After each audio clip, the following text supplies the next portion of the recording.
जय श्री राम। स्वागत है आप सभी का एक बार फिर से मेरे YouTube चैनल पर। मेरा आज का विषय रहेगा सितंबर 2021 का महीना मिथुन राशि मिथुन लग्न वालों के लिए कैसा रहने वाला है। गोचरीय व्यवस्था, ब्रह्मांड में चलते हुए ग्रह इस महीने आपको किस प्रकार से प्रभावित करेंगे, क्योंकि यह है मासिक राशिफल और राशिफल सदैव चंद्रमा से ज़्यादा देखा जाता है, लेकिन कुछ शास्त्रकारों की माने तो लगन से भी गोचर देखना चाहिए। अधिकतम चंद्र राशि से, यानी आपके बोलता नाम यदि मिथुन राशि से है, आपका चंद्रमा 3 नंबर में मिथुन राशि में बैठा हुआ है इस प्रकार, तो ये वीडियो आपके लिए है। और कहीं ना कहीं यदि आपका लगन भी है तो उसका भी प्रभाव कुछ ना कुछ इन ग्रहों के आधार पर आपके जीवन में पड़ने वाला है, क्योंकि ये गोचरीय घटनाएं हैं, राशिफल है, इसका 30% तक प्रभाव हर जातक के ऊपर देखा जाता है। बाकी फल कुंडली में क्या कह रहे हैं और कुंडली के अंदर दशा क्या चल रही हैं वो 70% परिणाम देते हैं। कोई इसके बारे में कुछ भी कहता रहे कि राशिफल से ही सब कुछ पता लगता है, ये सिर्फ एक कोरा झूठ मैं इसको कहूँगा, जिसमें लोग बाग बोलते हैं कि राशि से ही सब कुछ बता देते हैं, वो बिल्कुल गलत है। कुंडली 3 चीज़ों पर आधारित है, फल, दशा और गोचर। कुंडली में क्या फल है, कौन ग्रह कहाँ बैठे हैं, क्या दशा चल रही है और क्या गोचर आपको चल रहा है, तो उस गोचर की जानकारी हम लेकर आते हैं, क्योंकि लाखों करोड़ों लोगों की कुंडलियों को देखना तो मुश्किल है, लेकिन हाँ, गोचर सभी के लिए एक ही होता है। तो देखते हैं 2021 में सितंबर का जो महीना है वो मिथुन राशि मिथुन लग्न वालों के लिए कैसा है। शुरुआत में देते हैं गोचरीय व्यवस्थाएं, ग्रहों की स्थितियां कहाँ चल रही हैं। आपकी राशि लगन से देखें तो तीसरे घर में सूर्य मंगल का एक योग बना हुआ है। महीने की शुरुआत में 1 सितंबर 2021 को यह गोचरीय स्थिति यहाँ रहेगी, जबकि 15 तारीख को सूर्य राशि परिवर्तन कर जाएंगे, 16 तारीख के आसपास, और 5 तारीख के आसपास सितंबर के महीने में मंगल भी राशि परिवर्तन कर जाएंगे। शुक्र बुध का योग शुरुआत में आपकी कुंडली में चौथे घर में बनता दिखाई दे रहा है। वहीं छठे घर में केतु, मंगल की राशि में, राहु द्वादश भाव में शुक्र की राशि में ट्रांजिट यानी गोचर कर रहे हैं। शनि देव अष्टम भाव में वक्र स्थिति में है और बृहस्पति कुंभ राशि में है, वक्री स्थिति में है, और उनकी जो चाल है वो मकर राशि की तरफ चल रही है। तो ये तो थी ग्रहों की पोजीशन। सबसे पहले मैं शुरुआत करूंगा इस महीने होने वाली एक बहुत बड़ी घटना के बारे में।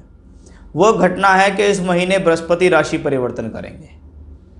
गुरु का राशि परिवर्तन कुंभ राशि में 14 तारीख तक, 14 सितंबर तक बृहस्पति रहने वाले हैं, और ये बृहस्पति कुंभ से मकर के अंदर अष्टम भाव के अंदर गोचर कर जाएंगे। अगर मैं अष्टम शनि के बारे में बात करूं, राशि विशेष से जब भी कोई ग्रह 8वें घर में होता है वह ग्रह पीड़ादायक होता है, क्योंकि अष्टम भाव अड़चन परेशानी का होता है। वहां जाने के बाद कोई भी ग्रह अपना पूर्ण फल नहीं दे पाता। खास तौर पे शनि जैसा ग्रह है जो दशम में बैठकर, अष्टम में बैठकर दशम को दृष्टि दे रहा हो। प्रोफेशनल लाइफ के लिए स्ट्रगल मिथुन राशि मिथुन लगन वाले लोग कर रहे हैं।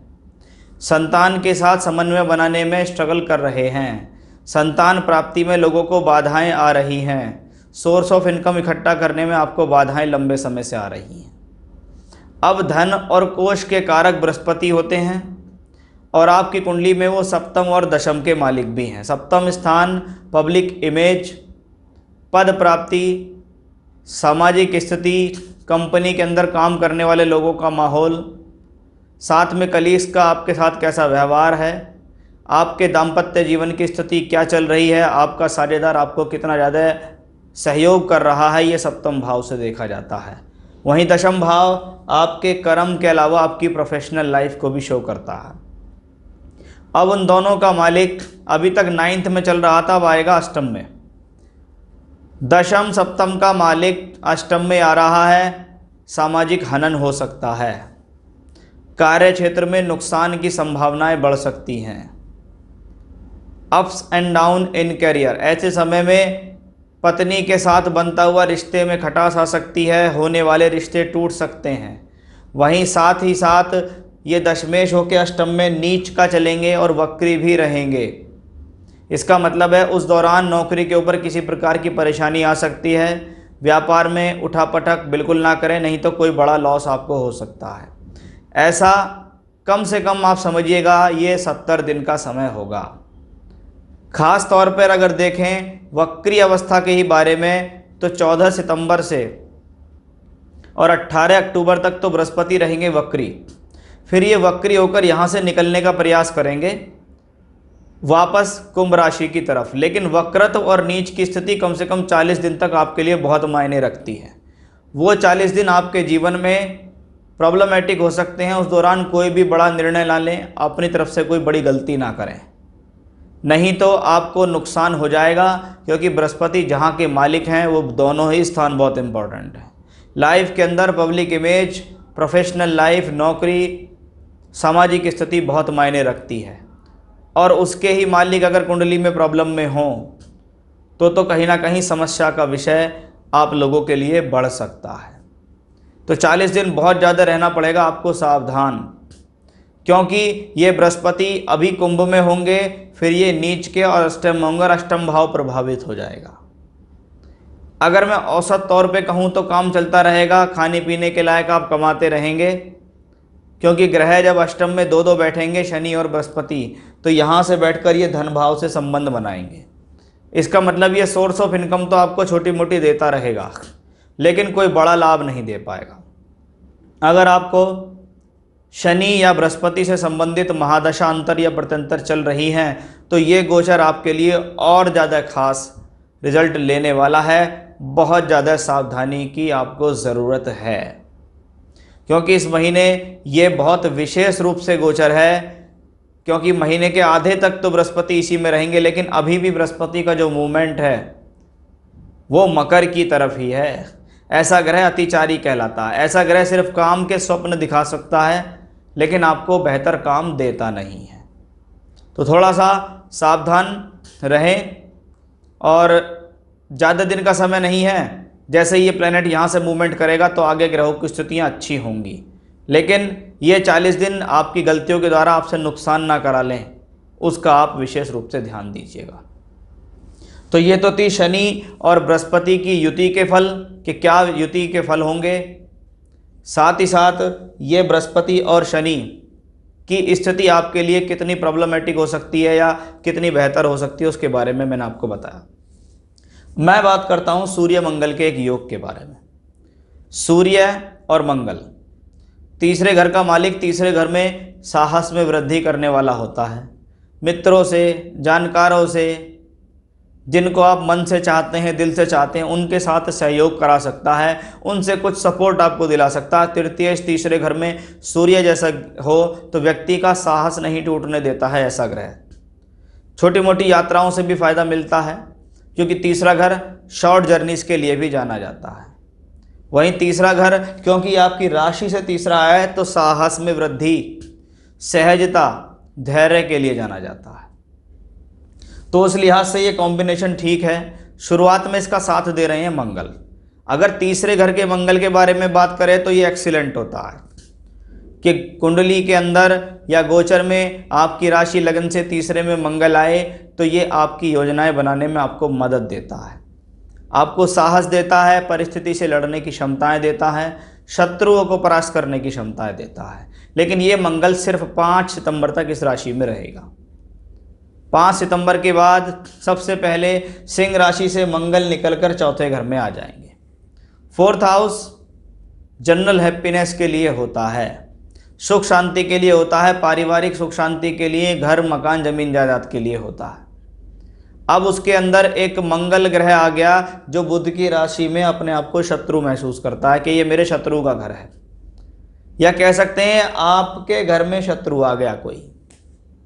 चौथा घर क्योंकि आपका है, आप बुध होके यहाँ विराजमान होके चल रहे हो, इसका मतलब है आप अपने घर में सुरक्षित हैं, आप अपने घर को बनाने का प्रयास कर रहे हैं, आप अपने घर को जोड़ने का प्रयास कर रहे हैं, आप अपने घर के अंदर रिनोवेशन कराने का प्रयास कर रहे हैं, किसी प्रकार की नई भूमि जमीन जायदाद प्रॉपर्टी को परचेज करने का या उससे लाभ लेने का प्रयास कर रहे हैं। लेकिन इसमें होती है मंगल की एंट्री, और वो मंगल 50 दिन तक इस राशि के अंदर रहेगा। कौन है मंगल? छठे और लाभ स्थान का मालिक होकर यहाँ है। सबसे पहले राशि लगन का शत्रु है। दूसरी बात, छठे घर का मालिक होकर जहाँ पे है, परिवार की सुख शांति भंग करने में सक्षम है, परिवार के अंदर कलह कराने में सक्षम है। किसी प्रकार का भूमि जमीन जायदाद से संबंधित क्रय विक्रय में बहुत सावधानी दें। किसी प्रकार की प्रॉब्लम आ सकती है, झगड़ा झंझट हो सकता है, कोर्ट कचहरी का सामना करना पड़ सकता है। वाहन चलाते हुए सावधानी रखें, क्योंकि छठा घर रोग ऋण रिपू एक्सीडेंट आदि के लिए भी जाना जाता है। तो 4th हाउस में मंगल आएंगे, उस दौरान आपको अपने सेहत का भी बहुत ज़्यादा ध्यान रखना होगा। अपने ऊपर चोट ना लगा लें, इसका भी आपको विशेष ध्यान देना होगा। अब यही मंगल एकादशेष भी है। लाभ तो मंगल थोड़ा बहुत देगा, लाभ के लिए तो चलो ठीक कह सकते हैं, कर्म के लिए मेहनत कराएगा, क्योंकि मंगल की 7वीं दृष्टि कर्म भाव पर आएगी, तो उसके लिए मेहनत कराएगा, लाभ भी थोड़ा बहुत देता रहेगा। लेकिन मंगल जब षष्ठेश होकर यहाँ चलता है, घर का काम शुरू कराया, उसमें रुकावट आ गई, कार्य अधूरा रह गया। फ्लैट बेचने के लिए, प्रॉपर्टी बेचने के लिए बात चलती हैं, उसमें रुकावट आ जाती है। आपकी भूमि के ऊपर किसी ने कब्जा कर लिया, आपकी भूमि के लिए किसी से आपका कोई विवाद हो गया, किसी बाहरी व्यक्ति विशेष की वजह से आपके घर में कलह उत्पन्न हो गया, जिसका प्रभाव आपके परिवारजनों के साथ साथ आपके वैवाहिक जीवन पर भी पड़ता है, क्योंकि मंगल की 4थी दृष्टि यहाँ आ रही है। 4थी दृष्टि सुख की दृष्टि होती है, लेकिन जब मंगल जैसा प्लेनेट होता है तो वो अपने जीवन साथी के ऊपर प्रेशर बनाने का प्रयास करता है। उससे सभी प्रकार की सुख शांति लेने के लिए वह उसके ऊपर हक जमाना शुरू कर देता है, या कह सकते हैं उसके हक जमाने का जो तरीका है वो गलत होता है, रूड होता है, गलत तरीके से पेश आता है वो अपने जीवन साथी के साथ, और परिवार के अंदर कलह हो जाता है, एग्रेशन के कारण कलह हो जाता है। तो उस मंगल का आपको विशेष रूप से ध्यान यहाँ रखना होगा। अच्छी बात सिर्फ इसमें यह है कि चतुर्थेश चौथे ही घर में रहेगा, लेकिन ये चतुर्थेश बुध 22 तारीख तक ही इसी राशि में रहने वाला है। 22 के बाद ये ग्रह यहाँ से निकल जाएगा, और निकल के ये ग्रह यहाँ पहुँच जाएगा पंचम भाव के अंदर। तो प्लेनेट की पोजीशन जब भी अच्छी है, केंद्र से निकल के त्रिकोण में पहुँचेगा। आपकी राशि लगन का मालिक केंद्र से निकल के त्रिकोण में पहुँचेगा, आपके चौथे घर का मालिक केंद्र से निकल के त्रिकोण में पहुँचेगा, यानी मान सम्मान बना रहेगा, सुख साधन बने रहेंगे, सोर्स ऑफ इनकम बनी रहेगी। तो मंगल की स्थिति टिपिकल है, पीछे पीछे सूर्य भी इसी राशि में आ रहे हैं। तृतीयेश का छठे घर में आना। अब देखिए, 2 अशुभ भाव के मालिक चौथे घर में घुस चुके हैं। पहला तीसरे घर का मालिक, दूसरा छठे घर का मालिक, ये दोनों के दोनों प्लेनेट आपके घर में कोहराम मचा सकते हैं। तो अपने परिवार का बहुत ध्यान रखें, सुख शांति का बहुत ध्यान रखें, अपने स्वास्थ्य का ध्यान रखें, एग्रेशन ना करें, जल्दबाजी ना करें। मदर की हेल्थ के लिए यह कॉम्बिनेशन अच्छा नहीं है, तो माता जी का विशेष ध्यान रखें इस दौरान। अगर आपको मंगल की महादशा या अंतर प्रत्यंतर चल रही है तो यह आपके लिए बेनिफिशियल कंडीशन नहीं है। शुक्र के बारे में बात करें, शुक्र नीच के हैं, काफ़ी समय से यहीं चल रहे हैं। 5 तारीख को यह ग्रह भी यहाँ से राशि परिवर्तन करेंगे। शुक्र बुरा नहीं है, क्योंकि शुक्र को बुध का नीचभंग राजयोग मिला, उसका साथ मिला। अब ये शुक्र पहुँच जाएंगे स्वराशि के अंदर। स्वराशि में शुक्र गया, पंचमेश पंचम में गया। पंचमेश पंचम में, तो पंचम भाव से संबंधित कारकत्वों में वृद्धि हो जाएगी। शिक्षा के लिए अच्छा, बुद्धि के लिए अच्छा, योजनाओं के लिए अच्छा। आप अपनी बुद्धि से कोई कार्य कर रहे हैं, उसमें योजना बना रहे हैं कि मैं यहाँ इन्वेस्ट कर दूँ, उससे मुझे फ़ायदा मिल जाएगा, तो वो ग्रह आपको लाभ दे देगा, क्योंकि यहाँ से बैठ के शुक्र यहाँ सीधी दृष्टि देता है। वो शुक्र पंचमेश होकर पंचम में है, संतान प्राप्ति या संतान से संबंधित सुख सहयोग मिलने की संभावनाएं बढ़ जाती हैं। पंचमेश पंचम में हो, लव रिलेशनशिप्स के लिए अच्छा होता है, शिक्षा के लिए अच्छा है, शिक्षा के लिए तरक्की देने में सक्षम है। और बुध भी इसके पास आ जाएंगे 22 तारीख, तो शुक्र बुध का इंटेलिजेंसी योग पंचम भाव में बनेगा। व्यक्ति कर्म भी कर रहा है, बुद्धि भी लगा रहा है। ऐसी स्थिति में कर्म से ज़्यादा उसकी बुद्धि काम आ रही है कि कहीं तो लाभ नहीं मिल रहा था, कहीं तो प्रॉब्लम आ रही थी, लेकिन अब वो लाभ जो मिलेगा वो शारीरिक क्रिया से ना होके बुद्धि के बल पर ज़्यादा मिलता दिखाई दे रहा है। तो सूर्य मंगल की युति जिस प्रकार से 4th हाउस को एफ्लिक्टेड करेगी, वो पूरे महीने आपको तंग करेगी, इसमें कोई डाउट नहीं है। तो वहीं शुक्र बुध का ये संयोग भी प्रॉब्लमेटिक रहने वाला है।